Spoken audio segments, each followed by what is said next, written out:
there has not been one person I think I've really ever counseled that has not felt stuck at some point. And I think sometimes a lot of that comes because of the expectations we put on ourselves or the expectations that other people put on themselves. So one of the things that happens with people, what keeps them stuck, is they come into counseling, they have this expectation that counseling is just going to fix everything in like 2 sessions. What we have to do is understand that counseling helps, but healing is also not linear. People stay stuck because they have unrealistic expectations of what counseling is going to do in just a few sessions. But I think the important thing is to remember, counseling is 45 to 60 minutes once a week usually, right? And so it's like if you went to the gym once a week for an hour and didn't do anything outside of that, how much change are you going to see?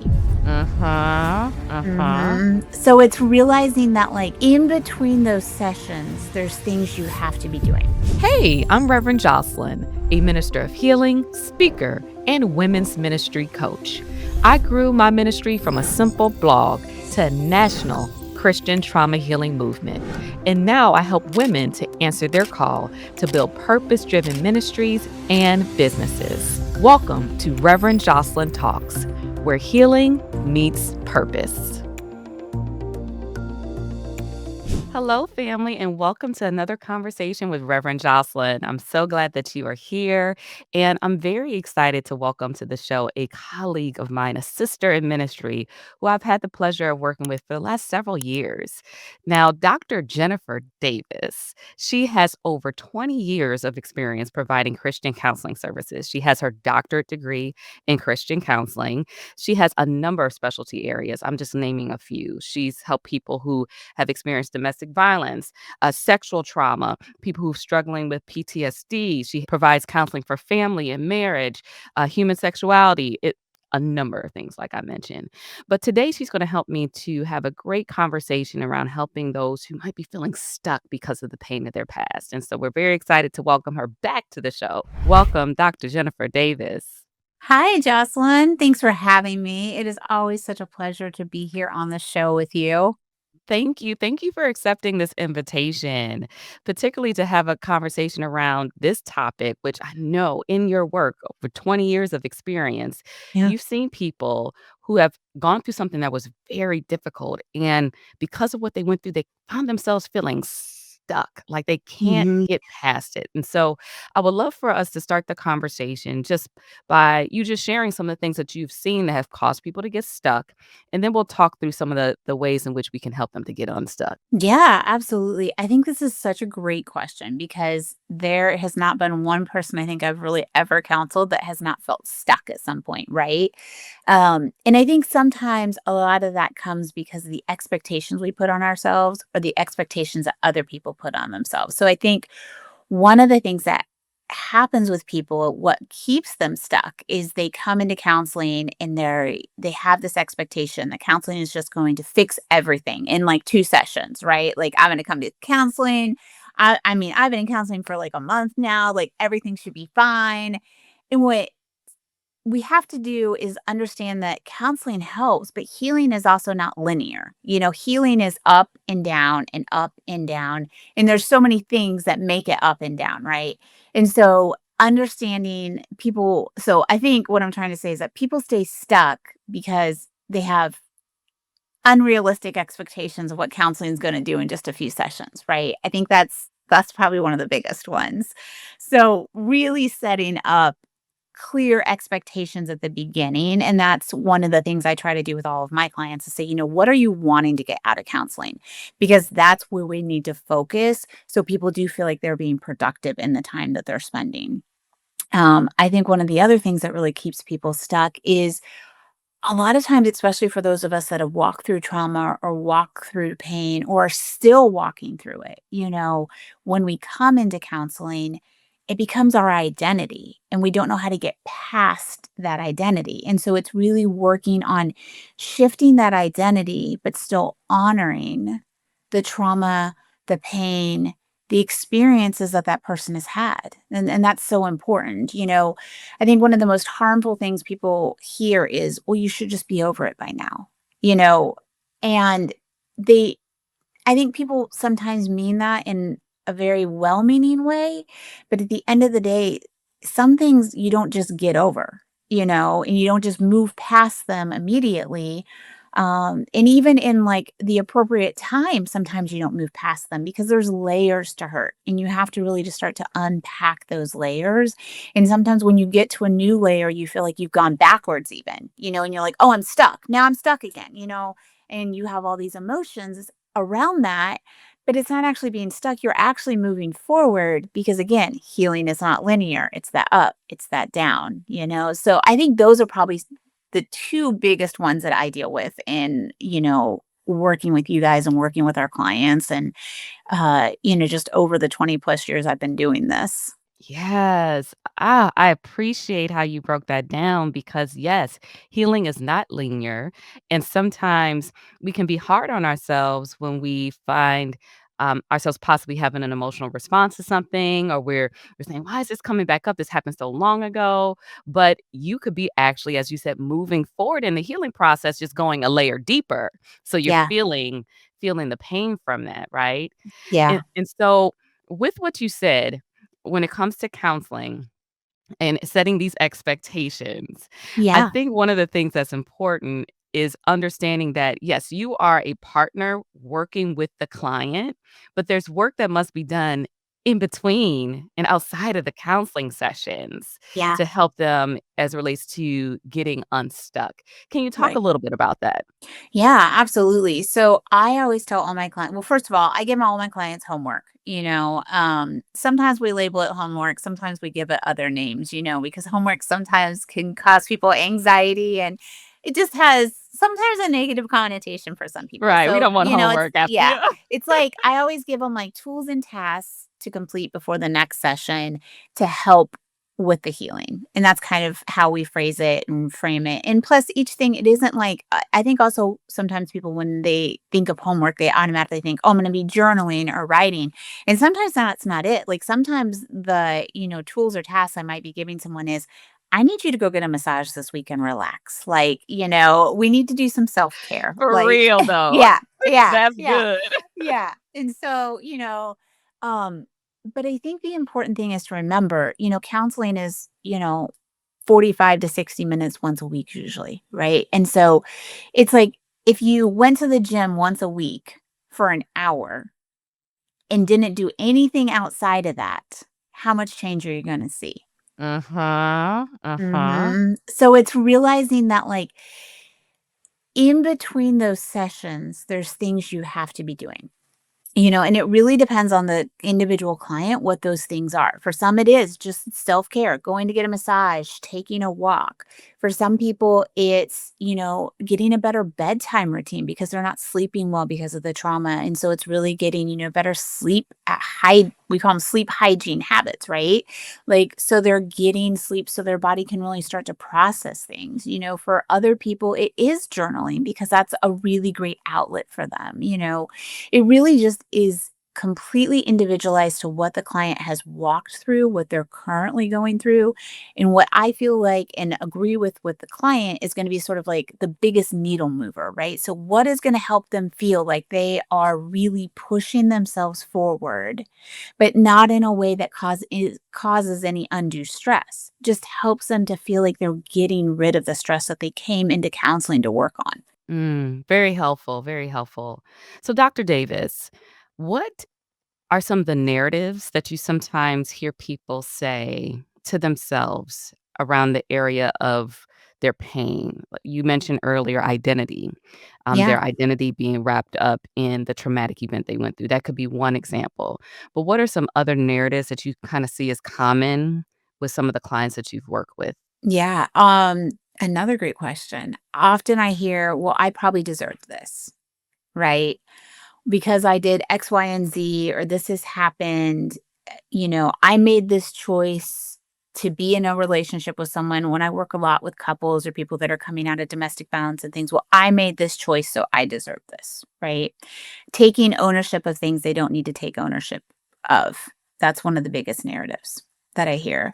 Another one is, well, something must be wrong with me because so and so, and usually 9 times out of 10, it's someone they randomly saw on social media, went through this same thing and they're perfectly fine. And here I am 2 years, 3 years, maybe 10 years later, and I'm still not over it. So something must be wrong with me, right? So again, putting ownership back, taking ownership where ownership doesn't belong. That's one of the biggest things that keeps people stuck.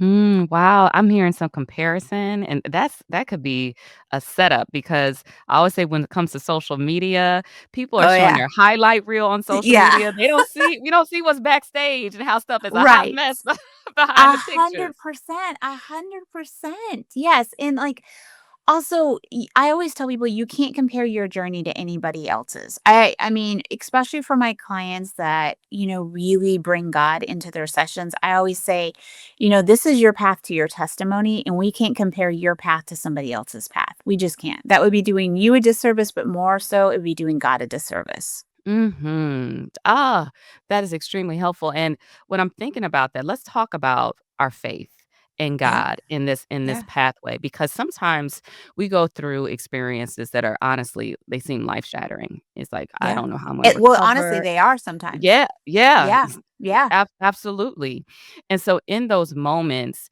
faith, and you're a Christian counselor, talk Mhm. about how integrating faith practices have been extremely helpful for supporting someone who feels stuck in their pain. Yeah. So again, that comes back to like meeting the client where they're at, right? I have some clients who their faith is really what has gotten them through terrible tragedies, and that faith has not wavered. And then I have some clients that come in and their faith is very broken because of the things that they've walked through. And what I always try to do is meet my clients where they're at, but give them a safe place. I give them a safe place to sometimes even question their faith. And we walk through that as we're walking through and unpacking other things that we're unpacking with them in therapy.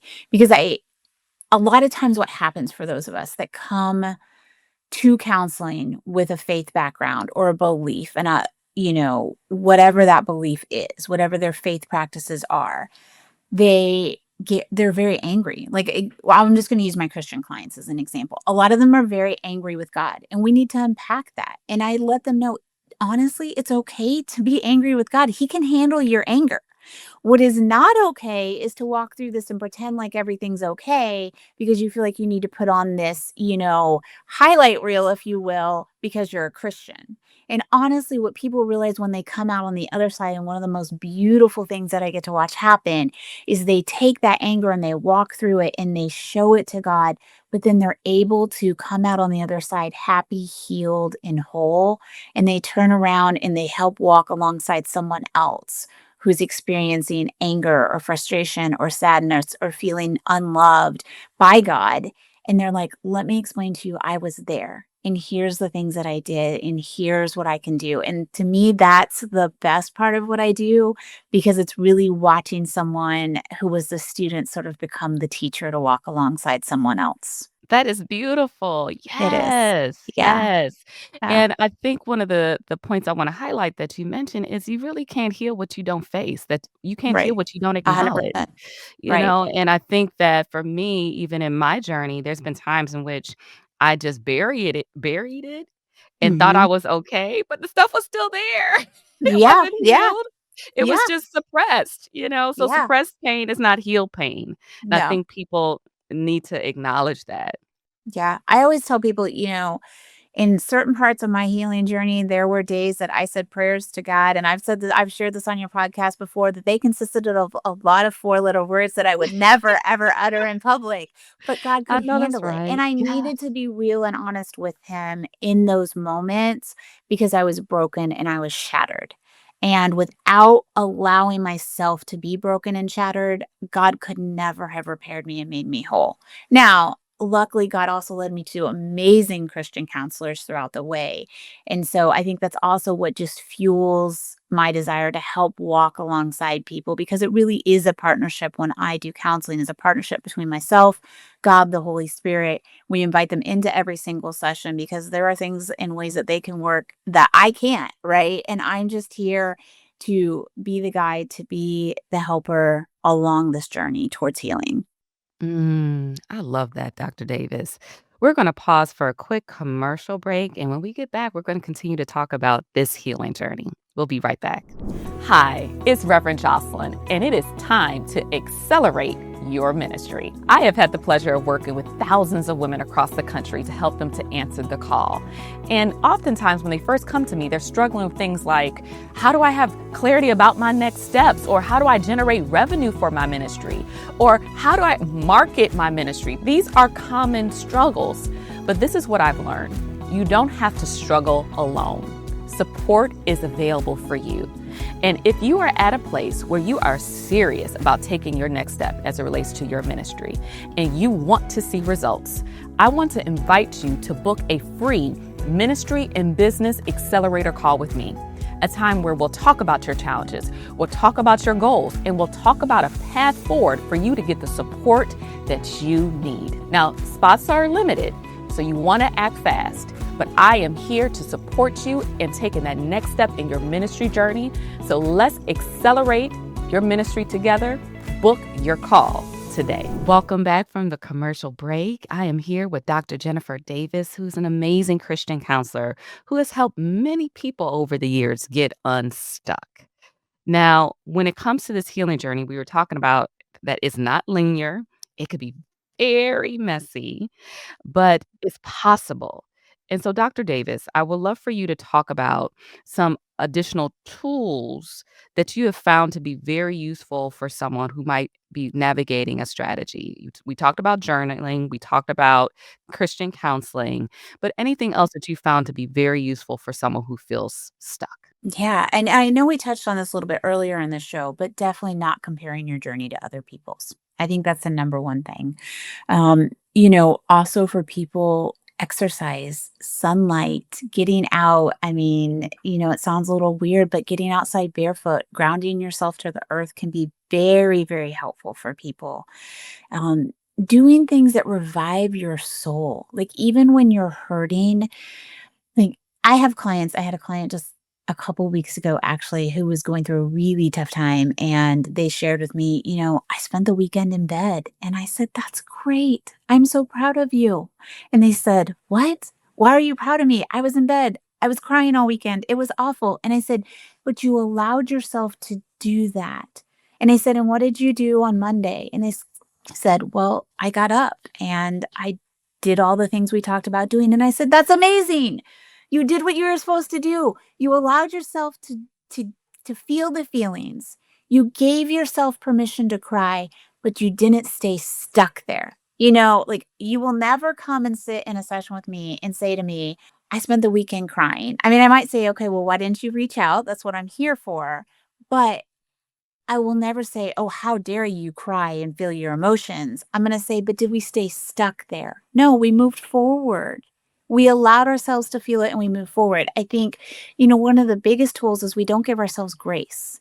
We don't give ourselves space and grace. And those are two of the most important tools when you're on a healing journey.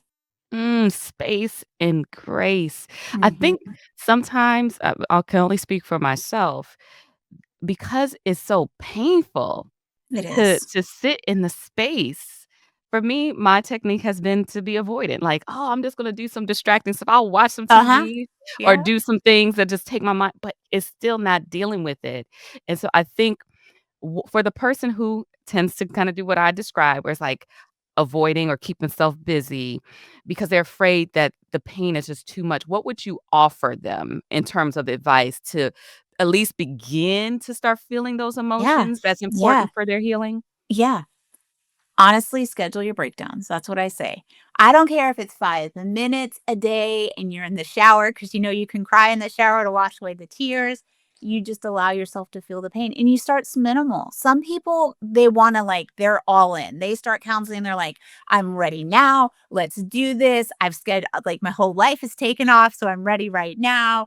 And other people are like, "I don't know what I need or what I want." And it's like, Okay, then we'll start with 5 minutes. 5 minutes 3 times a week where you just allow yourself to feel the pain or you allow yourself to acknowledge that you what you went through. You know what I mean?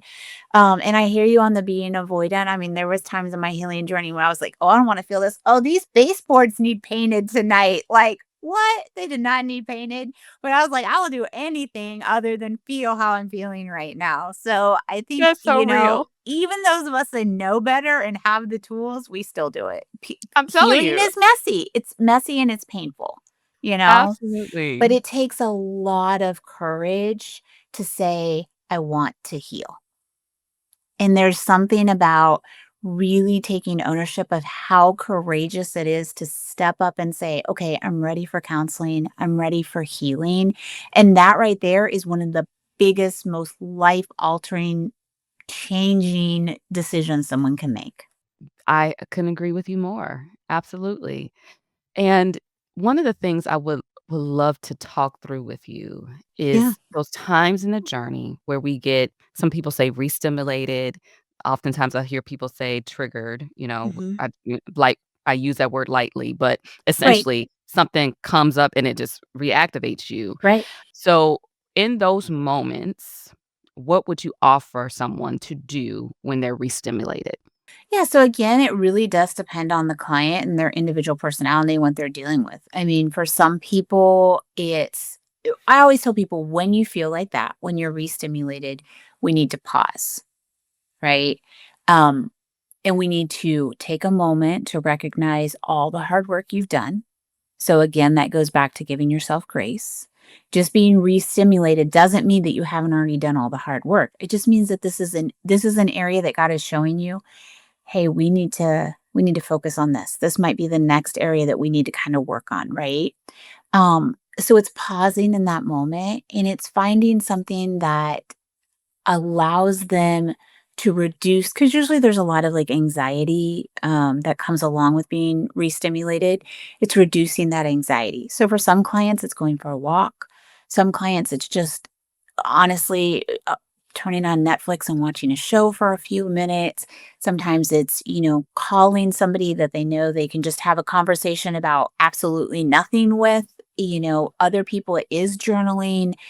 Some of my clients, we do like, there's a different tapping methods that can help with, getting anxiety out, that sort of thing. Breathing. I mean, there's so many different tools. It really just depends on the client and what works best for them. But honestly, in that moment, it's about pausing, giving yourself grace and acknowledging, okay, this doesn't mean that I've failed. This just means that this is somebody, usually God, showing me the path forward on where I need to go next, probably if I'm ready. Mm, very helpful. Yeah. And I'm hearing common themes. Grace, grace, grace keeps Hmm. coming up here. It does. And Well, and let me expound on that for just one moment. For those of us that have walked through something that's just heartbreaking, we are so quick to give the other people grace, even if we are so angry with them, right? I have clients that sit and I went through it on my own healing journey where I was like, well, they did this really awful thing, but I'm not going to bother to stay mad at them. So we just kind of like wipe the slate clean with them, but then we take on ownership of that. And that's the other part of this that people, I mean, this is probably a different podcast, but you know, forgiveness is so important, but you still have to walk through the things that get you to true forgiveness, right? And forgiving yourself is equally as important as forgiving the other person. So that's where that grace comes in. I actually would love for us to talk a little bit more about that because I think that's huge. And for many, that's an area where they are stuck as it Yeah. relates to forgiveness. Maybe they tried to rush to forgiveness because they felt like they should, or Hmm. that forgiving or accepting God's forgiveness is a Yeah. really challenging area. So in that, uh, forgiveness, let's talk about it for a second in terms of the messiness of it and the process of it. Yeah. So it's messy. I mean, you said it the best. Like, I think also, especially as Christians, we've grown up so, for most of us that have grown up as a Christian, right? We've learned we have to forgive. You always have to forgive. Jesus forgave. I'm going to tell you when you walk into my, counseling sessions, you are not Jesus. I don't expect you to be Jesus. I myself am not Jesus. And forgiveness looks different on each day. I mean, that somebody said something to me in my healing journey, and it was so profound. And I say it to pretty much all my clients because it impacted me so much. They said to me, healing might just look like you don't want to slap them upside the head today. And that's okay. And I was like, oh, well, I'm there today. Today I'm not feeling physically violent. Okay, That's a plus. like, We're making and for the moves. record, I was never physically violent, but like you get those moments where you're just so Yeah. overcome, like, and so I think that we have to understand that forgiveness is sometimes I here's what I think happens, and this is why people say stuck. They think forgiveness is all or nothing. We've either totally forgiven them or we haven't.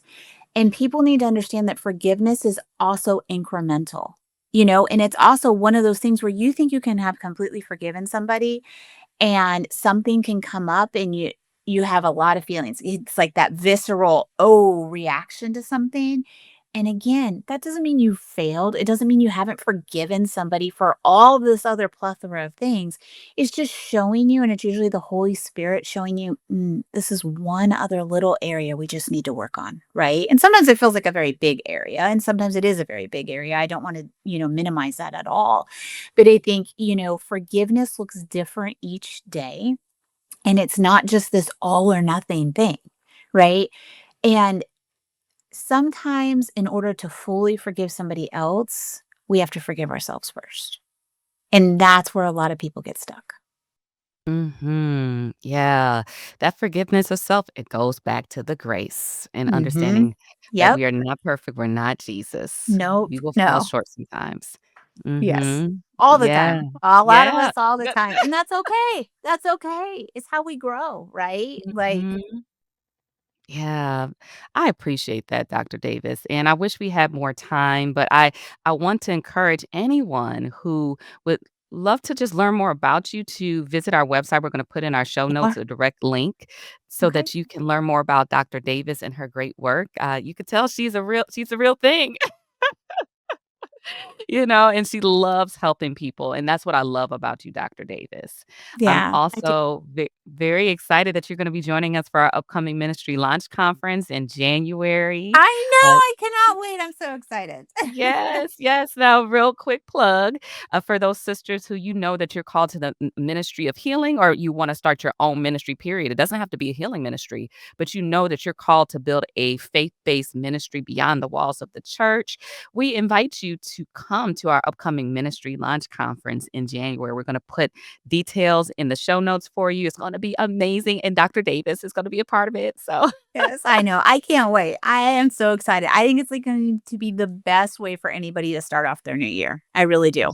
yes, couldn't agree with you more. Well, Uh, any final remarks, Dr. Davis, before we end our time together? no, I mean, just again, thank you so much for having me on the show, Reverend Jocelyn. I love spending time with you. I love being able to pour into people. And for anybody listening, if you are feeling stuck, my counseling rooms are always open. So Jocelyn's going to drop the link, and I would love to work with you and walk alongside you in your healing journey for sure. Awesome. Thank you so much, Dr. Davis. I Yeah. appreciate you, my sister. I appreciate you as well. Thank you. Thank you. And thank you all for tuning in to another conversation with me and my amazing guest. And if you haven't already, be sure to subscribe, share this with a friend, and be sure to check out all of our show notes for more information on how you can connect with Dr. Davis, join us for the conference, and yeah, get the support that you need. Until next time, God bless you. Thank you so much for listening, and I'll see you next week.